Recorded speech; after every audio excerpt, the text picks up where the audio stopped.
Jemaat yang kekasih di dalam Tuhan Yesus Kristus, malam hari ini bersama-sama kita akan beribadah dalam ibadah keluarga di bulan Pelkes, Rabu 24 Juni 2020. Shalom. Shalom. Hari ini kami belajar bahwa ketika kami membuat orang lain tertawa dan bahagia, kami pun merasakan sukacita dan bahagia. Biarlah kami menutup hari ini dengan syukur bahwa Engkau telah melayani kami lewat sesama kami.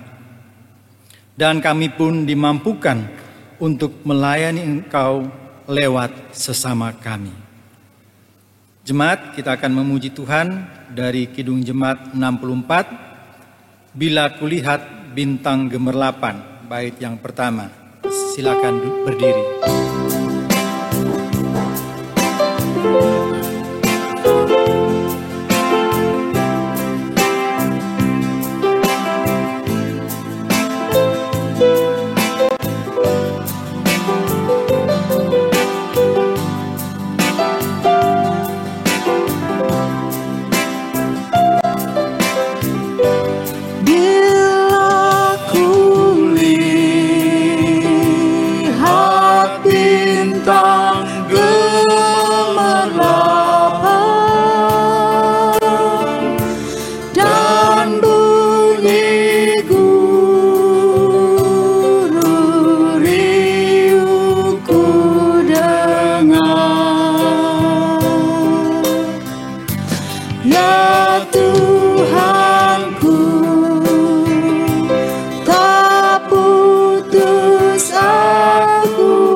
Jemaat Tuhan, kita akan masuk dalam doa pembukaan.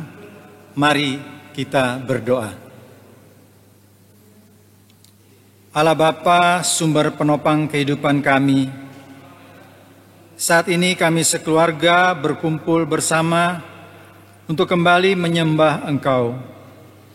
Malam ini kami akan mendengarkan firman-Mu dan hidup kami dibarui oleh Roh Kudus-Mu. Sehingga kami mau belajar untuk berserah dan selalu siap untuk melayani bersama-Mu. Dalam nama Yesus kami berdoa. Amin. Jemaat Tuhan, kita akan membaca Mazmur dari Mazmur pasal 31 ayat 3 hingga ayat yang keempat yang kita akan baca secara silih berganti. Saya akan baca yang ke dalam, jemaat membaca yang keluar. Sendengkanlah telingamu kepadaku, bersegeralah melepaskan aku. Jadilah bagiku gunung batu tempat perlindungan, kubu pertahanan untuk menyelamatkan aku. sebab Engkau bukit batuku dan pertahananku. Oleh karena namamu, Engkau akan menuntun dan membimbing aku. Jemaat dipersilakan duduk. Kita akan menyanyi dari Gita Bakti ke-6, Bernyanyilah Orang Percaya, bait 1 dan bait yang kedua.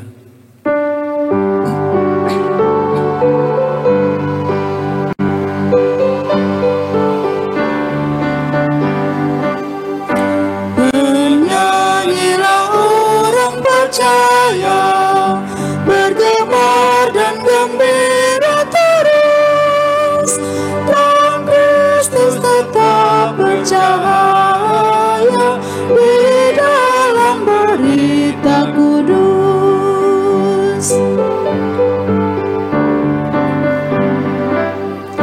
Kendati sering kita bimbang, dalam hati kecil pun sedih, tetapi beban jadi ringan di dalam cahaya salib.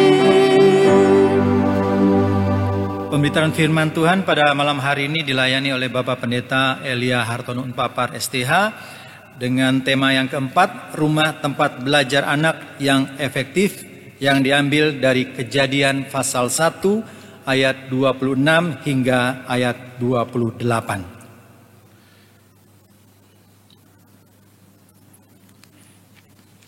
Jemaat yang diberkati Tuhan, kita akan membuka bagian firman Tuhan yang akan menjadi dasar pemberitaan firman dalam tema pembinaan pada hari ini, yaitu dari kitab Kejadian pasal 1, Kejadian pasal 1 ayat 26 sampai ayat yang ke-28.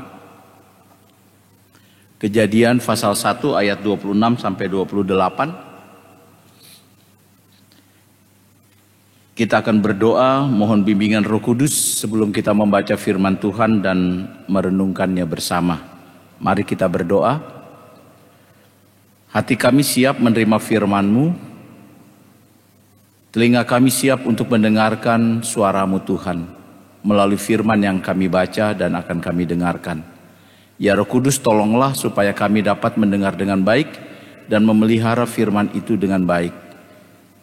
Dan firman itu akan menjadi dasar hidup kami hari ini dan selamanya. Bersabdalah Tuhan, kami siap untuk mendengar firman-Mu, memeliharanya dan melakukannya. Amin.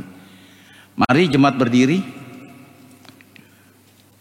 Kita akan membaca firman ini. Saya membaca ayat 26 dan 28, jemaat membaca ayat yang ke-27. Berfirmanlah Allah, baiklah kita menjadikan manusia menurut gambar dan rupa kita, supaya mereka berkuasa atas ikan-ikan di laut dan burung-burung di udara dan atas ternak dan atas seluruh bumi dan atas segala binatang melata yang merayap di bumi. Maka Allah menciptakan manusia itu menurut gambarnya, menurut gambar Allah diciptakannya dia, laki-laki dan perempuan diciptakannya mereka. Allah memberkati mereka, lalu Allah berfirman pada mereka, beranak cuculah dan bertambah banyaklah, penuhilah bumi dan taklukkanlah itu, berkuasalah atas ikan-ikan di laut dan burung-burung di udara dan atas segala binatang yang merayap di bumi. Demikianlah firman Tuhan, terpujilah Tuhan kita Yesus Kristus. Haleluya. Haleluya, haleluya, haleluya.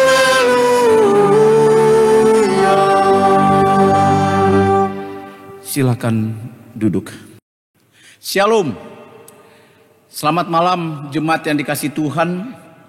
Pada kesempatan ini kita kembali akan membahas materi keempat daripada materi kita pada hari ini, yaitu dengan tema keluarga, tempat anak belajar kehidupan untuk masa depan. Ketika kita bicara tentang kehidupan dan masa depan, maka kita akan coba mendalami ini berdasarkan Kejadian pasal 1 ayat 28. Firman itu berkata demikian, beranak cuculah dan tambah banyaklah, penuhilah bumi, taklukkanlah itu, berkuasalah atas ikan-ikan di laut, dan burung-burung di udara, dan atas segala binatang yang merayap di bumi. Ibu bapak dan saudara sekalian, perhatikan pada gambar yang muncul di layar HP bapak ibu dan saudara sekalian. Di situ ada kata taklukkanlah dan berkuasalah. Jadi setelah Tuhan menciptakan langit, bumi dan segala isinya termasuk kita, lalu apa yang diciptakan Tuhan itu dipercayakan kepada kita untuk dikelola. Dipercayakan kepada kita untuk dikelola bagi kehidupan kita. Di situ memakai dua kata, taklukkanlah dan berkuasalah. Nah, jemaat yang dikasihi Tuhan, untuk dapat kita menaklukkan atau berkuasa, melaksanakan mandat Tuhan mengelola bumi ciptaan Tuhan ini, dibutuhkan kemampuan, dibutuhkan keahlian, keterampilan. Pertanyaannya, pada zaman Adam dan Hawa, belum ada sekolah formal seperti kita sekolah di SD, SMP, SMA atau perguruan tinggi untuk kita punya ilmu bagi masa depan. Dan juga belum ada lembaga-lembaga kursus keterampilan. Kursus montir, kursus menjahit dan sebagainya. Nah, sekarang bagaimana manusia pertama itu punya kemampuan, keahlian untuk dapat mereka mengelola bumi yang dipercayakan Tuhan. Dalam dua kata, taklukkanlah dan berkuasalah. Kalau kita perhatikan baik-baik pada ayat ke-28, di situ dikatakan beranak cuculah dan bertambah banyaklah, penuhilah bumi. Nah, apa artinya dari perkataan beranak cuculah dan bertambah banyaklah? Ini artinya Tuhan membentuk keluarga. Mari kita lihat gambar kedua. Jadi ketika Tuhan memberi kita mandat untuk kita menaklukkan dan menguasai bumi dan mengelolanya, Tuhan melengkapi kita. Tuhan akan memampukan kita. Tetapi pada waktu itu, proses pembelajarannya dimulai dengan dibentuknya keluarga oleh Tuhan. Dibentuknya keluarga oleh Tuhan. Tuhan menciptakan manusia menurut gambarnya, lalu beranak cuculah, bertambah banyaklah, lalu Tuhan memberkati. Nah, jadi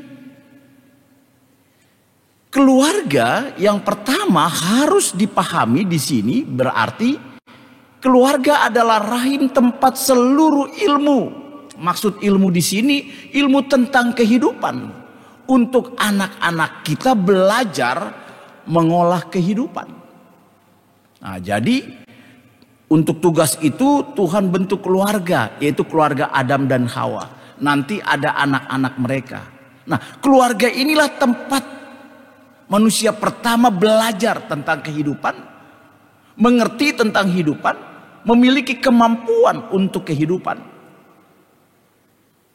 Kalau Bapak Ibu membaca di dalam kitab Amsal pasal 1 ayat 8, di situ dikatakan, ya, pasal 1 ayat 8, "Hai anakku, dengarlah didikan ayahmu dan jangan menyia-nyiakan ajaran ibumu." Artinya bahwa rumah itu tempat anak belajar, tempat anak dididik oleh ayah dan ibunya. Berarti pengajarnya itu adalah orang tua untuk anak-anaknya, supaya kelak anak-anaknya boleh menjalani kehidupan dengan baik. Yang kedua, keluarga harus menjadi sekolah pertama bagi manusia. Tadi awal saya katakan pada zaman Adam dan Hawa belum ada lembaga-lembaga pendidikan, baik itu sekolah-sekolah SD, SMP, SMA, perguruan tinggi, dan lembaga-lembaga kursus. Tetapi lembaga pendidikan mereka itu keluarga. Jadi keluarga itu adalah sekolah pertama bagi manusia. Dalam Amsal 4 ayat 3 dan 4 di situ dikatakan, "Karena ketika aku masih tinggal di rumah ayahku sebagai anak lemah dan sebagai anak tunggal ibuku, aku diajari ayahku dan katanya kepadaku, biarlah hatimu memegang perkataanku, berpegang pada petunjuk-petunjukku, maka engkau akan hidup." Maka engkau akan hidup. Jelas di sini dalam kesaksian kitab Amsal bahwa rumah adalah tempat kita belajar. Dan kembali ditegaskan orang tua sebagai guru kehidupan untuk anak-anaknya, supaya mereka kelak akan hidup.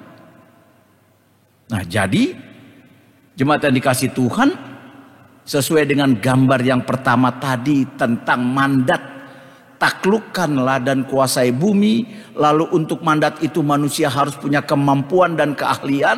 Lalu bagaimana Tuhan memberikan manusia itu kemampuan dan keterampilan? Tuhan membentuk sebuah keluarga, dan melalui keluarga ini manusia belajar tentang kehidupan untuk dapat melaksanakan mandat Tuhan. Jadi keluarga sekali lagi adalah rahim, tempat seluruh ilmu tentang kehidupan untuk anak kita belajar mengolah kehidupan. Dan kedua, keluarga harus menjadi sekolah pertama bagi manusia. Nah, sekarang mari kita lihat gambar ketiga. Proses pembelajaran, proses pendidikan, proses pengajaran yang ada di rumah harus memperhatikan 3 hal penting supaya dia efektif, tepat guna, dan berhasil. Jadi kalau tadi saya katakan rumah tempat kita belajar atau kita tempat mengajar anak-anak, maka supaya pengajaran itu berhasil, tepat guna, efektif, sesuai dengan harapan, maka ada 3 hal yang perlu diperhatikan. Yang pertama, yang disebut dengan sense of belonging. Apa itu sense of belonging, jemaat? Sense of belonging sederhananya begini. Anak merasa memiliki dan dimiliki. Anak merasa menerima dan diterima. Anak merasa mempercayai dan dipercayai. Nah, itu sense of belonging. Mengapa ini penting? Anak merasa memiliki dan dimiliki. Ini penting. Kenapa begitu? Dengan anak merasa dimiliki, anak ini merasa dia tidak sendiri. Ada orang di sekitarnya, ayah dan ibunya, yang selalu akan siap untuk menopang dia, membantu dia untuk menjalani kehidupan. Sebab kalau anak berjalan sendirian biasanya di dalam kegelapan, dia takut, dia ngeri, dia tidak akan berani keluar rumah, dia akan takut dengan kegelapan. Kalau di rumah mati lampu, anak menjadi takut. Tetapi kalau dia merasa bahwa dirinya tidak sendiri karena dia merasa dimiliki, dan dimiliki itu berarti dia ada orang lain di sekitarnya, itu orang tua, dan dia merasa memiliki orang tua atau orang di sekitarnya yang menopang dia, sekalipun mati lampu, anak ini tidak takut. Sekalipun dia harus keluar rumah, dia tidak takut. Karena dia merasa dimiliki dan dia merasa memiliki. Proses belajar harus ada perasaan ini. Bahwa saya memiliki orang-orang di sekitar saya yang membantu saya, yang siap menolong saya untuk belajar bagi masa depan saya. Yang kemudian anak memiliki perasaan bahwa dia dipercayai dan dia juga mempercayai. Ini penting. Kenapa? Ketika anak merasa dia diterima, dia dipercayai, berarti keberadaannya, gitu ya. Ketika anak dia dipercayai, berarti anak keberadaannya dihargai. Bahwa dia dipercayai. Sehingga anak bisa diberi tanggung jawab sesuai dengan usianya. Dan anak belajar bertanggung jawab untuk sesuatu yang dia miliki, yaitu kepercayaan. Tadi Tuhan mempercayai manusia diberi mandat menguasai dan menaklukkan bumi, jemaat. Itu ada kepercayaan Tuhan. Sehingga anak punya rasa percaya diri. Kalau dia merasa selalu dapat dipercayai oleh orang tuanya, maka dia juga akan bisa mempercayai orang tuanya. Sehingga kalau dia ada persoalan, dia ada masalah dalam bentuk apapun, dia akan datang kepada orang tuanya karena dia percaya pada orang tuanya yang dapat menolong dan membantunya. Karena selama ini dia pun dipercayai oleh orang tuanya. Ya, kadang-kadang memang kita menemukan anak kita suka berbohong sehingga kita kadang-kadang tidak percaya pada pengakuan anak kita. Tetapi itu tidak boleh membuat kita tidak mempercayai anak kita. Lalu kemudian ada juga perasaan menerima dan diterima. Ini penting. Anak ini harus merasa dia diterima keberadaannya. Mungkin dia punya keterbatasan dan kekurangan. Tetapi dia akan senang, dia akan bangga dalam keterbatasannya. Orang tuanya menerimanya. Orang tuanya tidak mempermasalahkan kekurangan dan keterbatasan yang dimiliki anak ini. Anak yang diterima apa adanya, dia akan berkembang dengan baik karena dia bertumbuh bukan karena kekurangan dan keterbatasannya. Tetapi apa yang dia miliki, yang diterima keluarganya, itu yang mendorong dia untuk berkembang dan maju. Menerima. Anak juga akan menerima orang tuanya. Tidak ada orang tua yang sempurna. Kita selaku orang tua punya kekurangan dan kelebihan. Tetapi ketika anak merasa dia diterima dalam keterbatasannya oleh orang tuanya, maka anak juga akan melakukan hal yang sama, menerima kekurangan dan kelebihan orang tuanya. Nah, jemaat, itulah semua perasaan yang penting bagi efektivitas ilmu didikan. Sebab anak merasa disertakan dalam seluruh proses pendidikan. Jadi dalam proses pendidikan ada take and give. Anak memberi tapi juga anak menerima. Anak tidak hanya dijadikan objek, tapi dia subjek. Anak diberdayakan, dihargai apa adanya. Coba kita perhatikan pada Mazmur 127 ayat 3. Sesungguhnya anak lelaki adalah milik pusaka dari Tuhan dan buah kandungan adalah suatu upah. Di situ ada pengakuan dari Tuhan bahwa anak-anak ini milikku. Berarti Tuhan mengakui kita anak-anak Tuhan. Sehingga kita bersyukur juga memiliki Tuhan. Ini perasaan yang luar biasa kan Bapak Ibu. Tuhan mengatakan kita ini milik Tuhan. Sehingga kita juga bangga mengatakan kita itu punya Tuhan. Memiliki Tuhan. Dalam Matius 7 ayat 5 dikatakan, inilah anakku yang kukasihi. Juga ada pengakuan dari Allah kepada Yesus sebagai anak yang kukasihi. Sehingga Yesus juga mengasihi Bapaknya yang terlebih dahulu mengasihi dia. Jadi yang pertama, sense of belonging itu penting dalam proses pendidikan anak dalam keluarga. Gambar yang selanjutnya. Yang kedua, harus ada yang namanya sense of worthiness.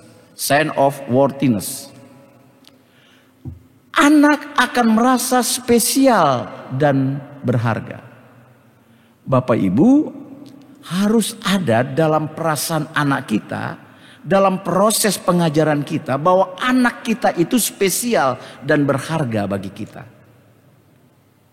Kalau kita baca Mazmur 139 ayat 14 dikatakan, ya, di situ, bersyukur padamu oleh karena kejadianku dahsyat, ajaib apa yang kau buat dan jiwaku benar-benar menyadarinya.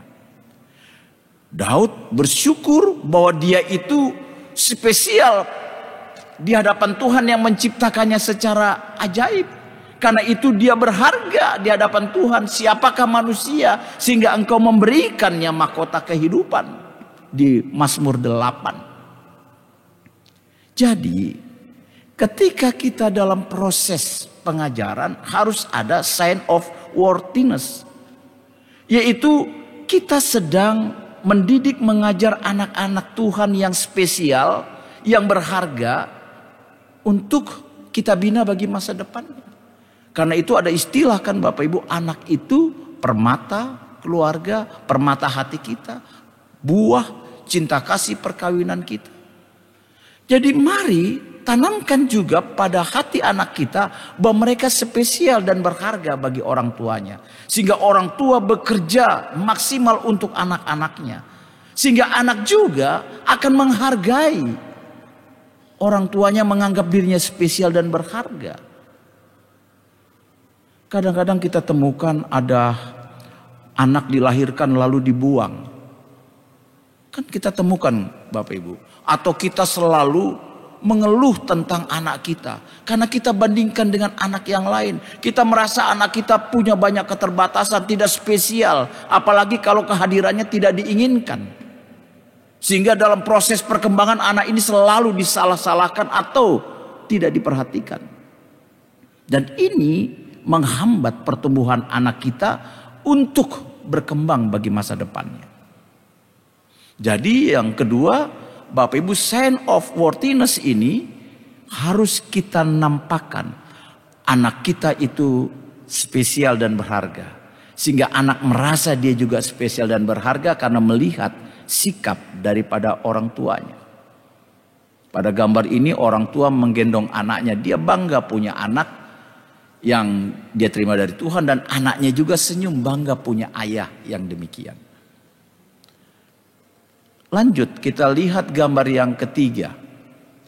Dalam proses pendidikan, pendampingan anak harus ada yang namanya sign of competence. Sign of competence. Apa itu? Di dalam dan melalui pendidikan keluarga, anak mengenali potensinya dan karunia yang telah dianugerahkan Allah dalam hidupnya.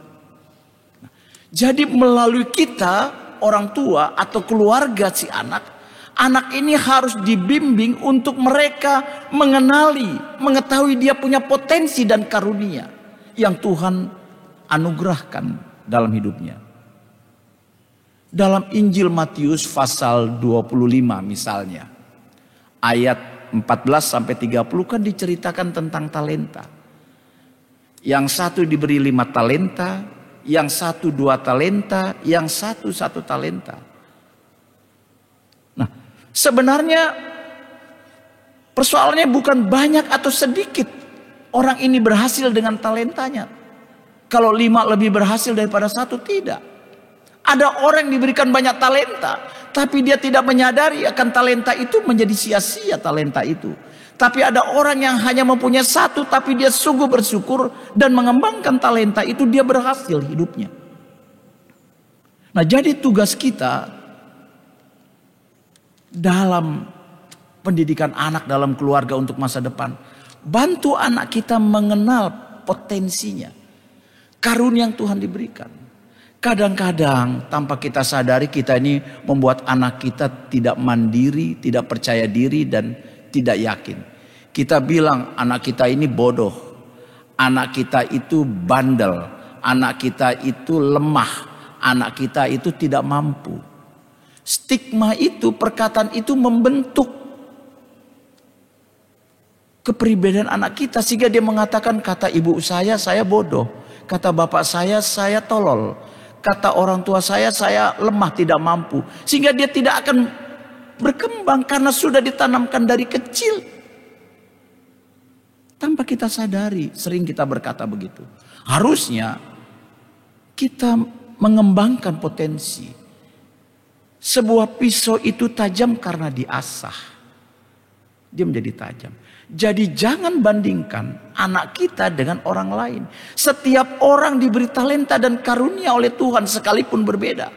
Tapi keberhasilan anak kita bukan karena banyak sedikitnya talenta, tapi sikapnya terhadap talenta itu. Sehingga disinilah peran Bapak, Ibu, dan saya dalam proses melengkapi anak bagi masa depan untuk menaklukkan masa depan. Kita bantu mereka mengenal potensi yang dimilikinya, karunia yang dimilikinya. Jemaat yang diberkati Tuhan, mari kita lanjutkan pada gambar selanjutnya. Jadi ketika hal tersebut yang tadi saya katakan, sign of belonging, sign of worthiness, lalu sign of competence, tersebut harus ada dan diajarkan di rumah atau di keluarga kita sejak anak-anak itu lahir dan hadir di dalamnya. Maka keluarga kita akan menjadi tempat anak-anak kita mempersiapkan diri mewujudkan masa depannya. Mewujudkan masa depannya. Kata kuasai dan taklukkanlah bumi ini bicara masa depan, Bapak Ibu. Ini harus diwujudkan, tapi memang untuk mewujudkannya kita harus berusaha melengkapi diri, memampukan diri kita dengan keterampilan, pengetahuan, keahlian. Sehingga kita mampu melaksanakan mandat. Nah, sekarang dalam konteks keluarga kita, anak-anak kita itu sedang berjuang untuk masa depannya. Dia harus mampu menaklukkan masa depannya. Dia harus mampu menguasai masa depannya. Karena itu anak-anak ini harus dimampukan. Dan rumahnya, tempat pertama anak-anak ini mendapat didikan, mendapat support, membangun perasaan yang positif supaya anak-anak kita berkembang. Lalu lembaga-lembaga pendidikan lain melengkapinya. Kalau ini yang kita lakukan, maka tema pada hari ini dapat kita wujudkan. Tema hari ini dapat kita wujudkan. Keluarga kita menjadi tempat bagi anak-anak kita belajar untuk mewujudkan masa depannya. Saya percaya setiap orang tua ingin anak-anaknya punya masa depan. Dia menaklukkan masa depannya walaupun di masa depan ada banyak tantangan. Tapi itu tidak menjadi hambatan untuk anak kita meraih masa depan. Tetapi peran Bapak Ibu dan saya sangat penting. Bangunlah keluarga kita menjadi tempat anak-anak kita belajar kehidupan untuk masa depannya. Rumah keluarga kita bukannya tempat kita makan dan minum. Kita hanya memperhatikan segi jasmani anak kita makan, minum, dan pakaian, lengkapi HP-nya. Tapi mari kita juga membangun karakternya, perasaannya, visi hidupnya. Supaya anak-anak kita mampu menaklukkan masa depan dan menguasai masa depannya. Karena itu yang dimandatkan Tuhan kepada kita dan terus sampai ke anak cucu kita. Kiranya firman Tuhan dalam materi keempat ini menjadi berkat bagi jemaat sekalian. Tuhan memberkati. Amin. Jemaat yang diberkati Tuhan, untuk mengaminkan firman Tuhan kita memuji Tuhan dari kitab Bakti 50. Bait pertama, perubahan ajaib.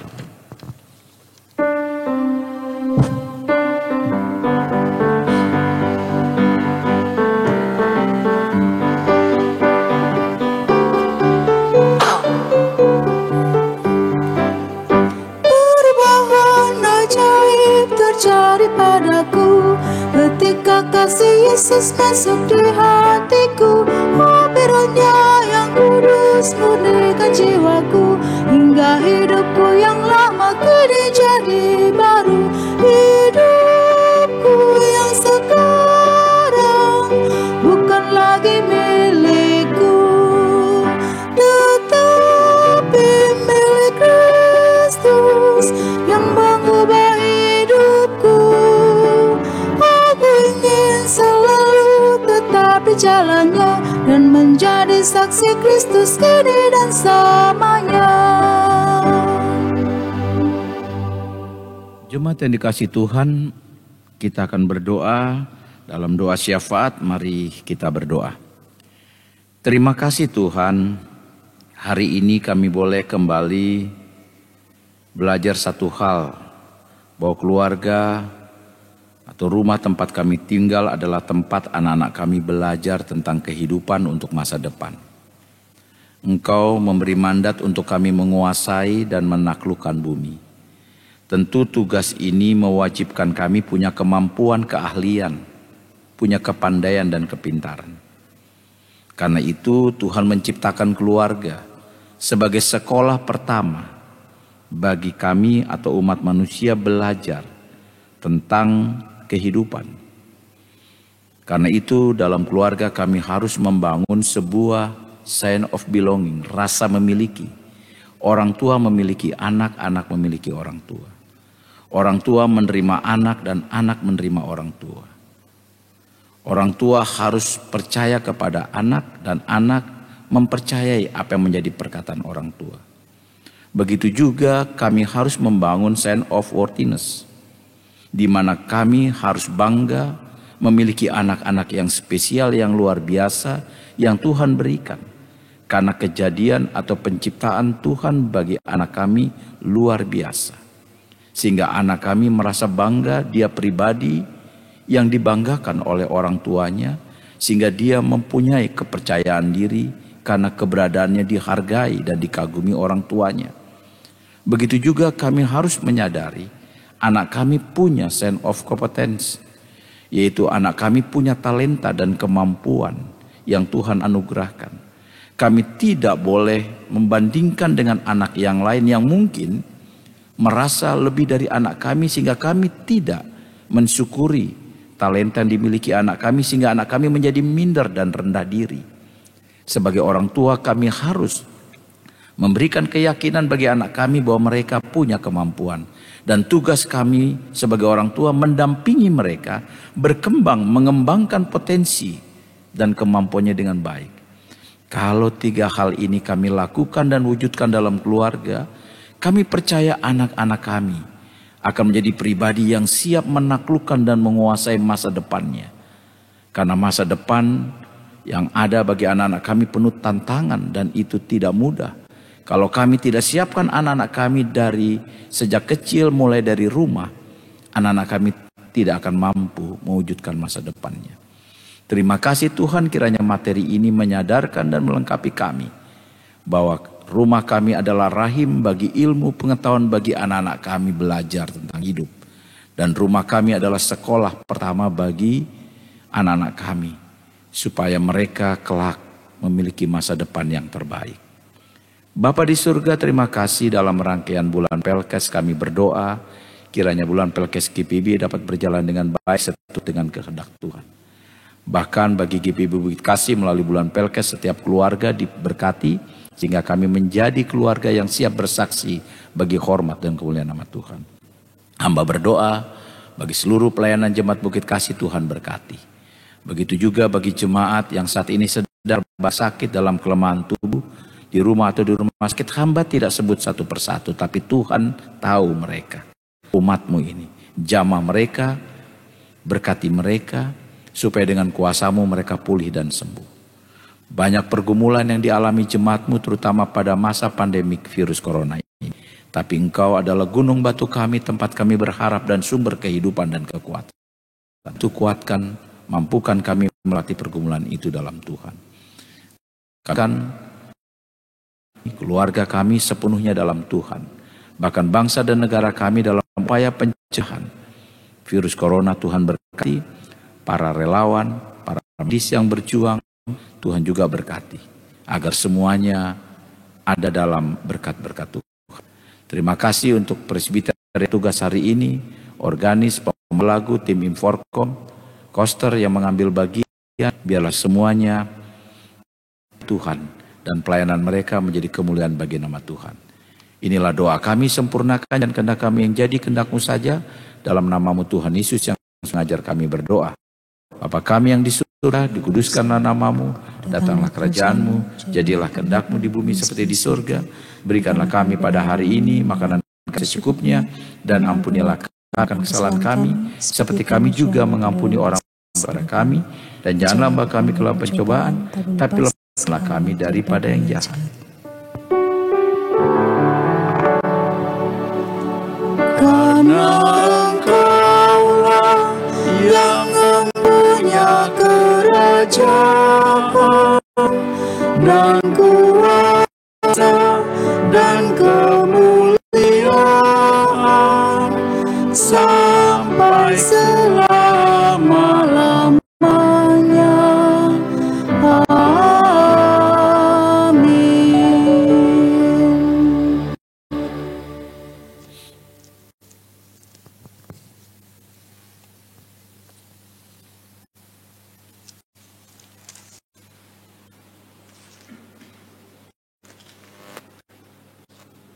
Teman, marilah kita masuk pada pengucapan syukur.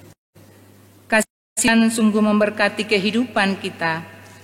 Dengan sukacita dan syukur kepada Tuhan, kita memberi persembahan kepadanya dengan mendengar kesaksian nomor 79 ayat 13 yang menyatakan, maka kami ingatmu dan kawanan domba gembalaanmu akan bersyukur kepadamu untuk selama dan akan memberitakan puji-puji untukmu turun-temurun. Nyanyian persembahan Kidung Jemaat 298 bait 1 dan 2, selama bumi didiami.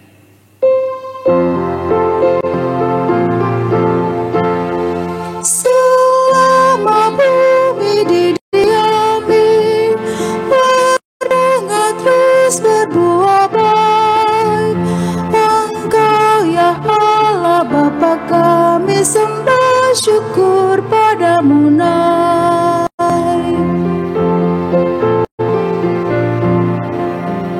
Patut sujud segala makhluk yang hidup dari tangan-Mu, ya Bapa, oleh hadirat-Mu harapan anak-Mu teguh.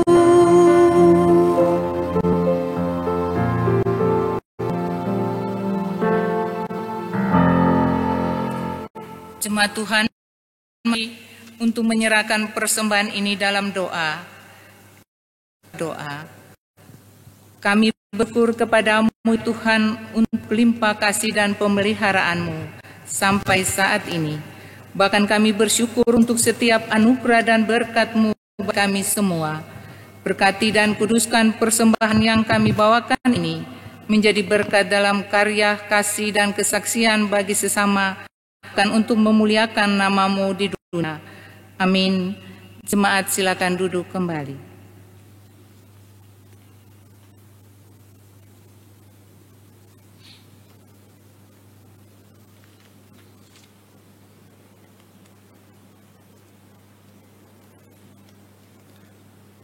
Jemaat yang kekasih, dengarkanlah warta jemaat pada hari ini.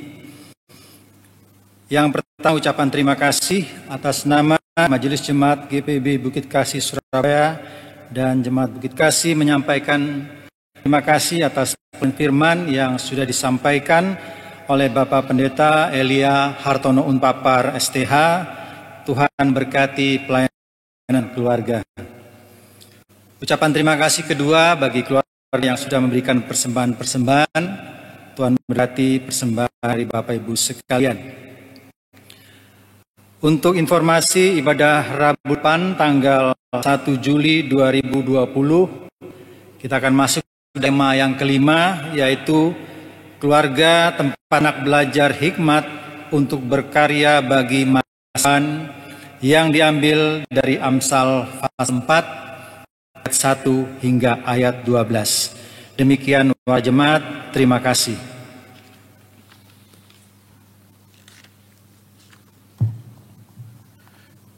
Jemaat yang diberkati Tuhan, mari berdiri. Inilah pengutusan bagi kita semua. Terus berjalan dengan berpengharapan. Tuhan terus memimpin dan beserta dengan kita dalam kuasa dan pertolongannya. Kita memuji Tuhan, kita bakti 278. Hai umat, Tuhan celikanlah.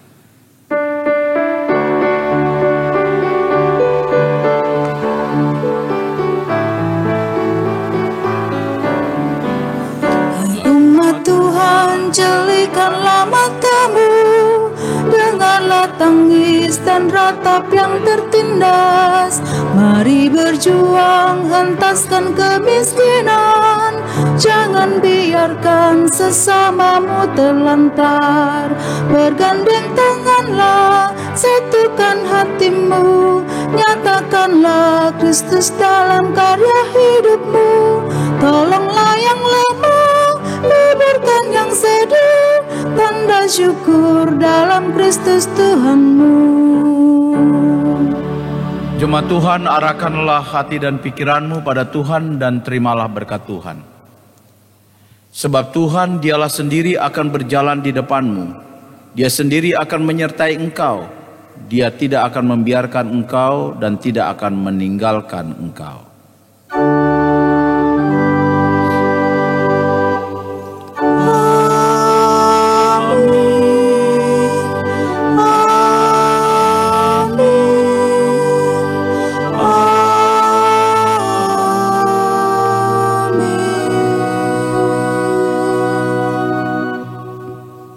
Saat teduh,